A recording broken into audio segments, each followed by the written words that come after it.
Gepatit C. Ko'p hollarda belgilarsiz boshlanadigan bu kasallikning oldini olish bo'yicha qator ishlar olib borilmoqda. Xususan, poytaxtimizda virusli gepatitni yo'q qilish bo'yicha milliy dasturlarning xalqaro tajribasi mavzuida xalqaro ilmiy-amaliy anjuman tashkil etildi.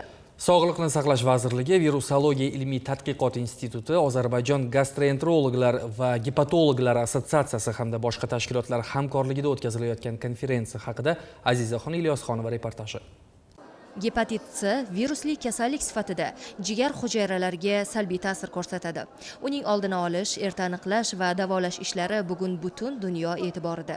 Konferensiyaning yalpi majlisida qator xorijiy mamlakatlarning shifokorlari unga qarshi samarali kechayotgan kurash choralari bilan bo'lishdi. Xususan, gepatit C ni bartaraf etish dasturini amalga oshirishda Gruziyaning tajribasi ko'rib chiqildi.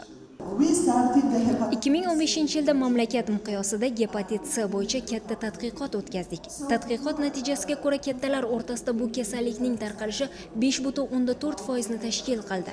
21-yilda biz yana virusologik tadqiqotlarni o'tkazdik va juda yaxshi natijalarga guvoh bo'ldik.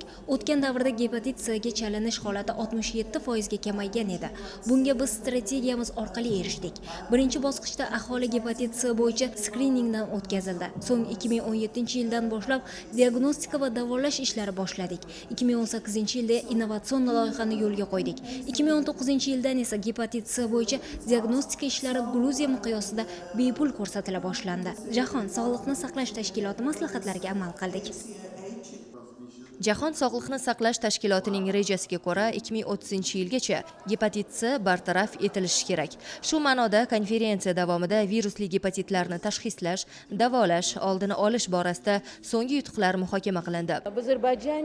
Ozarbayjonda bu kasallikka qarshi kurash bo'yicha davlat dasturi ishlab chiqilgan. Unga ko'ra gepatit B va gepatit C aniqlangan bemorlar bepul davolanishadi. Maxsus komissiya esa davolashning samaradorligini nazorat qilib boradi. Biz bundan tashqari yana bir katta loyiha ustida ish olib boryapmiz.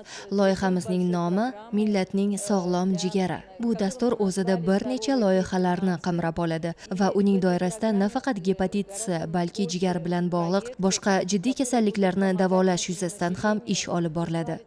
O'zbekiston virusli gepatit bo'yicha endemik davlatlar toifasiga kiritilgan. Anjumanda mamlakatda unga qarshi kurash borasida amalga oshirilayotgan ishlar haqida taqdimot qilindi.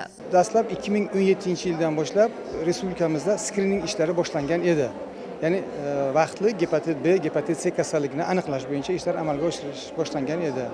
2022-yilda respublikamizda demak prezidentimizning qarori ishlab chiqildi. Mana shu ishlarni kuchaytirish, gepatit B, C larni vaqtni aniqlash va ularni davolash masalasida oxirgi 1 yil, 2 yil ichida respublikamizda 1,5 million aholi gepatit B va gepatit C ga skrining tekshiruvdan o'tkazildi. Anjuman davomida dori vositalari, tibbiyot va laboratoriya asbob-uskunalarni ishlab chiqaruvchi kompaniyalar ishtirokida ko'rgazma ham tashkil etildi. Azizaxon Ilyosxonova, Jahongir Qosimov, yoshlar.